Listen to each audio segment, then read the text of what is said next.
Dinosaurs, dinosaurs. Who doesn't love them a good dinosaur? Seriously though, you gotta be some kind of asshole if you aren't even remotely interested in dinosaurs, or more so if you don't believe that they ever existed. These were fascinating creatures that dominated our planet for more than 150 million years. Groundbreaking discoveries about these creatures are made almost every single day, and paleontology has been a low-key obsession of mine since I was a little kid. Dinosaurs have been depicted all across all sorts of different mediums, and it's really interesting to see old school versions of these animals, because it really showcases how much we've learned about them since then. The film Prehistoric Peeps is probably the first film made that features dinosaurs, and this was back in 1905. Unfortunately, the film isn't publicly available for people to see. For some reason, the British Film Institute refuses to release this film, but you can definitely find a low quality camera recording of it if you look for it. I'm not going to link it here, but just look up the name. It's safe to say that filmmakers have been fascinated by dinosaurs for over 100 years.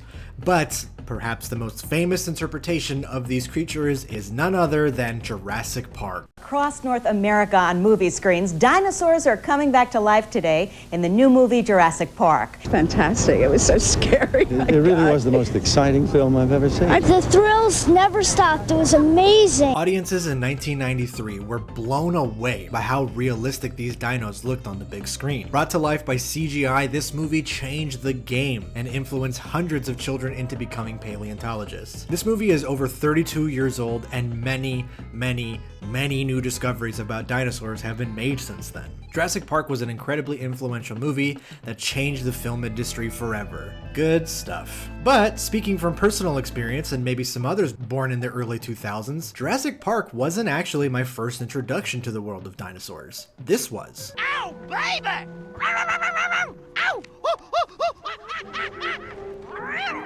Disney's Dinosaur was a massive influence on me as a youngin'. This movie and Spider-Man were my first ever childhood obsessions. I must have watched this movie at least twice a day for months. My poor mother must have been so sick of hearing this all day.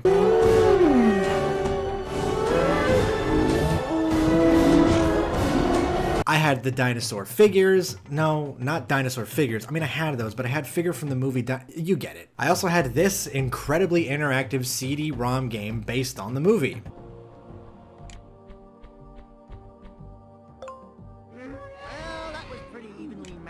Iguanodons and Carnotaurs became my absolute favorite dinosaurs for the longest time, and the longest time being about 6 months, because those dinosaurs were unseated by the Spinosaurus as soon as I watched Jurassic Park 3. Truthfully, I haven't seen this movie since I was about 8 years old. It's something I'd kind of forgotten about until one day I came across it on Disney Plus while I was bored and trying to escape the ever-worsening hellscape we're living in. So I decided to rewatch this movie and give one of my childhood favorites another shot to see if it held up to my extremely high child standards. The film begins beside a beautiful lakeside herbivore breeding ground, where tons of the friendly dinos are gathered. We meet our main character as an egg, and we follow this cute little baby Parasaurolophus chasing a small pterosaur looking thing. It follows this fella a little too close because it ends up landing on a sneaky Carnotaurus, who proceeds to run out to the herbivores and try to get some meat. It stomps on the Iguanodon eggs, but conveniently leaves our main man alive. The Carnotaur catches itself a nice pack of Rhinoceros. As the Carnotaur chows down, our main egg is stolen by the Oviraptor, a well-known egg thief. After a brief struggle by two Oviraptors, the egg is dropped into the lake below, where it proceeds to go on a Kung Pao-esque journey.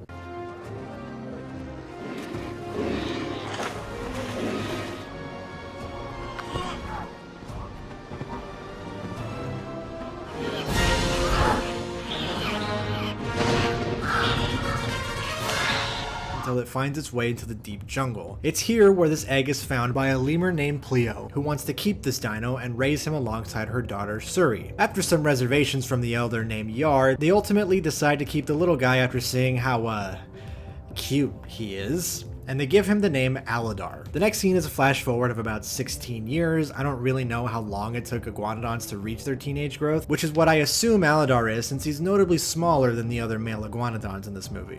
They live on a paradise island, and life seems to be going great. Oh look, it's mating season for our lemur friends, and our comedic relief character Zini is looking for some love. Girls, I'm known as the Professor of Love. And school's in session. Yeah, I still got it.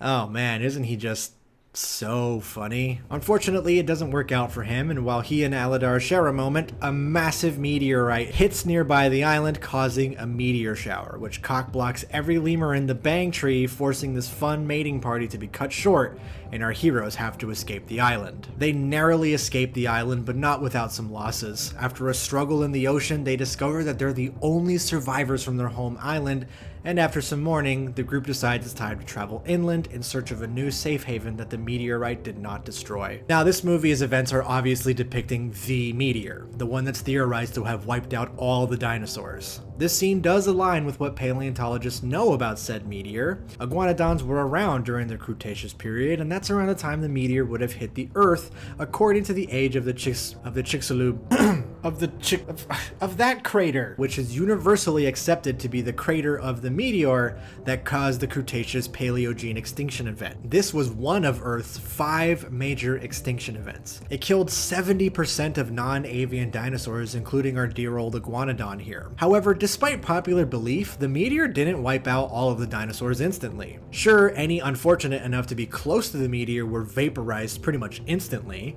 but for the arguably unluckier dinos that weren't instantly killed, Earth became an uninhabitable hellscape for several years after the meteor's impact. Every day was a constant struggle for survival, and the surviving dinosaurs had to constantly be on the move for safe places not affected by the meteor. What was once a paradise one day can very easily flood and become a nightmare the next. Even with all of that turmoil, there's a few theories out there that suggest that dinosaurs lived on for 30 to 40,000 more years before finally going extinct. Kind of insane to think about that it took almost 100,000 years to wipe out these titans, even given one of the world's biggest extinction events. Wait, wasn't I talking about a movie just now? After an unfortunate run-in with some raptors, the group runs into a herbivore dino herd on the same quest. It's here where we meet our love interest Nira and her brother Kron. He's a big old iguanodon and the leader of this herd, looking for a green paradise. He's kind of a massive asshole about this for no reason. They're having a hard time keeping up. So, maybe you could slow it down a bit. Let the weak set the pace. Now there's an idea. Better let me do the thinking from now on, Aladar. He's just a cruel, violent jackass, and it kind of makes you wonder why he even bothered with this quest in the first place. Because it seems like he pretty openly hates this job and his herd. He's the secondary antagonist of this film and doesn't really get any development, which is a shame because his voice and design are cool as fuck. I definitely remember being scared of this guy as a kid. He's also got a right-hand man named Bruton. Trust me when I say this, it's not really important how much development he gets. Aladar and the lemurs join this herd and we're introduced to 3 other characters: Baleen, Ema, and Spike. And most of the movie is this journey. Our characters are dealing with this long and treacherous journey, fighting off drought and starvation, and to make matters worse, they've got predators on their tail, picking off the ones that are left behind. The central drama of this film is that Aladar and the lemurs stick with the slowest of the herd, and thus are constantly in danger of being left behind and eaten. After a nice walking montage, the dinosaurs make it to a previously lush watering hole, only to find it completely barren and dry. The gang is ready to give up hope when Aladar discovers there's water underneath them. A mad dash ensues to drink up and get hydrated, and the herd decides to camp out for the night. A scouting party that was sent out earlier is scoping the environment when they're ambushed by the 2 carnivores from earlier, killing one of the scouts and brutally wounding Bruton. He's basically sentenced to death when he returns to the herd to warn them about the carnivore threat. You led them right to us. Maybe you can feed them with your hide. Seriously, what the fuck is Kron's problem? After a brief altercation between Aladar and Kron, our group once again gets left behind as the herd moves on in double time. The smaller group retreat to a cavern where they find a pretty injured Bruton. They chill out in the cave for a little bit and they think they're safe for the night until the carnivores! They once again attack our group and they narrowly escape after a close call with Aladar and a brave sacrifice by Bruton. His sacrifice causes a cave-in, which does kill one of the carnivores, but unfortunately he does not take both with him. Our group quickly mourns the loss and gets back on the path to paradise. They reach the end of the cave only to find that the cave has blocked their only exit. The dinos are once again ready to give up when Baleen decides to use her massive Brachiosaurus strength to knock down the wall. conveniently leading to the green paradise they've been searching for. After a brief moment of respite and relaxation, the gang realizes that the rest of the herd is taking the long way to this place. Path that has since been blocked by sheer cliffs and rock formations, making it an extremely treacherous path to travel. Aladar rushes to warn them. Meanwhile, Kron tries to make these dinosaurs climb these rocks, and he does it by forcing these tiny dinos to climb and ensuring that they'll be just fine. Won't you, boys? No. Watch them. They're tough.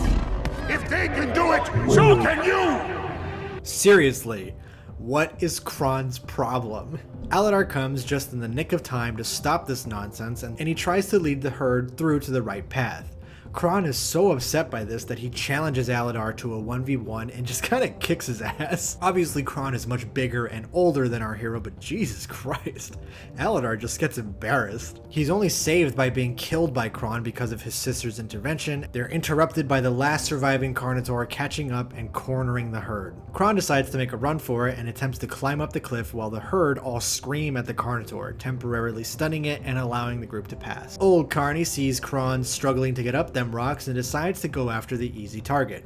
Aladar and Nira notice this and chase after the Carnotaur for one final epic encounter. After a bit of flailing around, Kron is thrown against a rock, killing him instantly, and Aladar outsmarts the Carnotaur, resulting in it falling to its death. Our dinos are finally safe from all of the predators on the world apparently, and we're supposed to be mourning Kron's death. But as he was such an unlikable dick with no redeeming qualities, I don't really feel much or care about his death. The herd reunites with the splinter groups and everyone is happy and safe in this green paradise. The movie ends with Aladar and Nira playing with their babies and our definitely not annoying lemur pal finding a whole heck of a lot of love. Visually speaking, I remember this movie looking fantastic when I saw it. This is going to be a crazy thing to say, but the environments in this film look delicious to me. I don't even know what that means, but I just feel what I feel. I'm just fascinated by the texture of some of these dinosaurs, especially the Carnotaurs. I've always wanted to touch him. Like the texture of something I need to discover. These days, the film does look a bit weird. It has aged really, really poorly. This isn't exactly a new thing, as tons of 3D animated movies of this era don't look the best anymore. But this one stands out as particularly odd looking, and I think I can explain why. This movie utilizes a style of filmmaking that combines both live action footage with the 3D models of dinosaurs. The only environment that wasn't live action was the cave, but for everything else, Disney sent out a film crew to get the background footage for this movie, which still looks great. I mean, it was shot on film, so it's going to be timeless no matter what, but man, that computer animation looks awfully dated now. When you watch something like Toy Story, the 3D character models and environments all kind of match. Everything equally hasn't aged the best, but because of this, it has a timeless charm to it, and you as an audience member understand that it was of its time, and the story and characters is what makes that movie immortal. Watching Dinosaur in 2025 really exposes how rough 3D animation looked at the time. This movie is unfortunately only going to age worse as time goes along. Some shots aren't that bad looking, but others, my goodness. The designs of the dinosaurs themselves are pretty good though.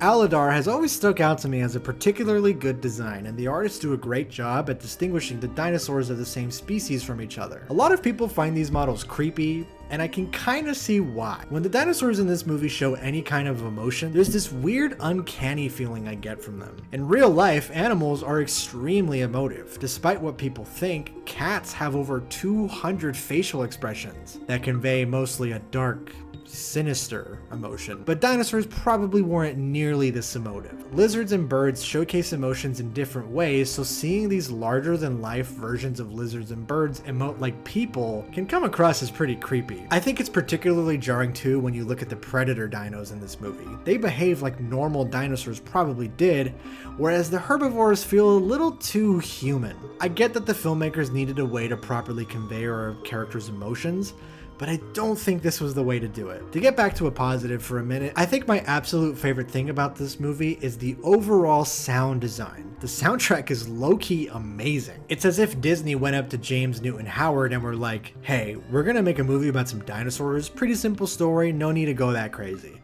Oh, okay, bet.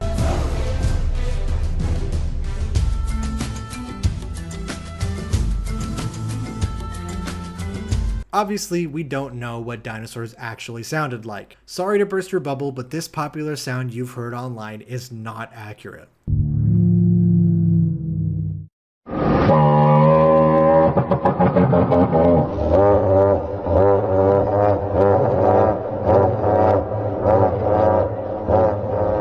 Because sound doesn't fossilize and the muscles and tendons typically associated with sound don't preserve very well, it's almost impossible to determine what a dinosaur might have sounded like.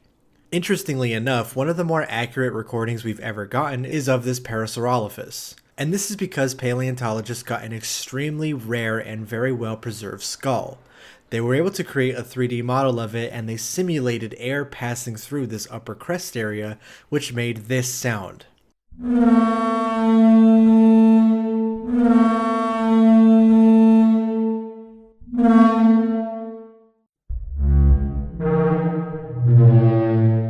Which is fucking terrifying. But even then, this is only one of several potential sounds the Parasaurolophus could have made. Suffice to say, the filmmakers had the challenge of making these dinosaurs roar without knowing what an iguanodon would actually sound like. For the most part, I honestly think they do a great job with their limitations here. They sound distinctly herbivore-esque, similar to a moose or a cow.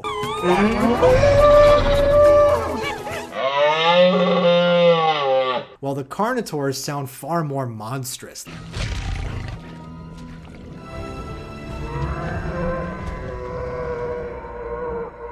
The carnivores sound closer to a mix of jungle cats and alligators. Perfectly fitting for how vicious they are in this film. The only one that sounds weird is Kron. Why does he sound like a tiger?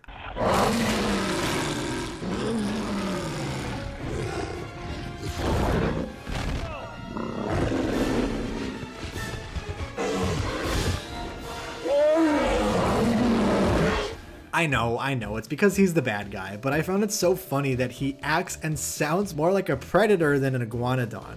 Was this movie as great as I remembered? No, definitely not. The film moves at a breakneck pace. Nothing is allowed to breathe, and we don't really get to know any of our main characters. Any moment they might have had for levity or character development, such as the moment in the cave, is interrupted by a predator attack. It's like the filmmakers figured you'd get bored during the talking parts and decided to throw a dino attack in there randomly. While dino on dino action is always appreciated, it came at the cost of actual character development, leaving our main characters feeling really hollow. I think that the characters that suffer the most from this are Aladar and Kron. There's a potentially interesting dichotomy here. You have an older, disgruntled leader of a herd that ultimately wants to get his group to safety, even if he's cutthroat and brutal about it. Deep down, he cares about his herd and laments the sacrifices he needs to make in order to get them to safety. None of this is actually shown in the movie, but this is kind of what I assumed the writers were going for here. On the flip side, you have Aladar, a younger, more optimistic dinosaur who has these grandiose ideas about saving everybody and catering to everything, making sure that everyone is safe. But he's met with the harsh reality that in these unprecedented times, such as the mass extinction event, this mindset is a little bit naive, and failure is an inevitability that Aladar isn't ready for. Aladar's side of things obviously don't have to be depressing. I mean, after all, this is a kids movie, and there are moments of levity thrown in with our lemur friends, but my overall point here is that there's no emotional journey or arc for our characters to go through. You can't really describe Aladar as a character beyond simple words like brave or caring. The same goes for Kron. The other characters don't fare much better. Aladar was raised by these lemurs, and yet they don't really feel like a family. There's no bond between them past the, hey sis, isn't it cool that we're siblings and we do sibling things like call each other bro or sis? Cleo doesn't really do any motherly things, and Yar doesn't impart any kinds of words of wisdom or lessons to Aladar. The other dinosaurs can be summed up with 2 words or less. Old, sassy, love interest, dog. Dinosaur is essentially a road trip movie, and with a story as simple as we need to get from point A to point B, you kind of need to have interesting character dynamics in order to make this work. A Goofy movie is one of the best road trip movies ever made for this very reason. It's a simple plot, but the interactions between Max and Goofy and the hijinks they get into are so enjoyable. They add flavor to an otherwise vanilla story. Both characters end up having their emotional character arc, and they both learn new lessons despite being at odds with each other. The most satisfying payoff of the movie is when they both come to a mutual understanding by the end. But here, I do like the decision to make the predator dinosaurs unable to speak. It makes the carnivores a lot more menacing and scary. They were appropriately threatening and they felt more like a force of nature, even if these dinos weren't particularly accurate. Carnotaurus never grew to be that big, and they were believed to be predators that prefer to pick off smaller, weaker dinos, and wouldn't dare to challenge a whole herd of dinosaurs, especially when it's on its own. But that's fine. Fuck it. Disney bumped these guys up closer to a T-Rex size, put 2 of them in, and gave them no fear. Boom. There's your villain. And it worked. I was genuinely terrified of these things when I was little, and the scene where the Carnotaurus sneak up on our 2 scouts gave me my first jump scare experience. The technology I referred to earlier in the video required a ton of restructuring of Disney's animation studios. Coupled with a higher than usual advertising budget, this movie was incredibly expensive to make. With only a box office gross of $348 million, Dinosaur fell short of Disney expectations and failed to break even despite a production budget of only $127 million. Its legacy wasn't long lasting. I mean, the ride at Disney World was pretty cool, but that was more to actually marketing the film and not so much the result of the movie itself. Dinosaur is ultimately a movie of missed potential. It could have been a very captivating tale showcasing one of the most devastating events in the Earth's history, but it's so lacking in strong characterization that you don't really feel the stakes or care about anything, honestly. It's equal parts beautiful and staggeringly ugly at the same time. I loved this film as a kid, and I appreciate this movie for helping me discover my love for dinosaurs, but revisiting this film kind of made me realize why I'd forgotten about it for all these years. Disney has too, apparently, and maybe it's for the best. Thanks for sticking around and watching this video. I greatly appreciate you watching this if you stuck through to the end. Be sure to leave a like, maybe subscribe, and if you have a suggestion for a film you'd like me to cover, go ahead and leave it in the comments. I'm going to try to upload on a more regular basis, maybe around once a month, or maybe once every 2 weeks. It's really hard to decide right now. I'm kind of trying to figure out the flow of everything here, but that's beside the point. Thank you so much for watching, and I will see you in the next video.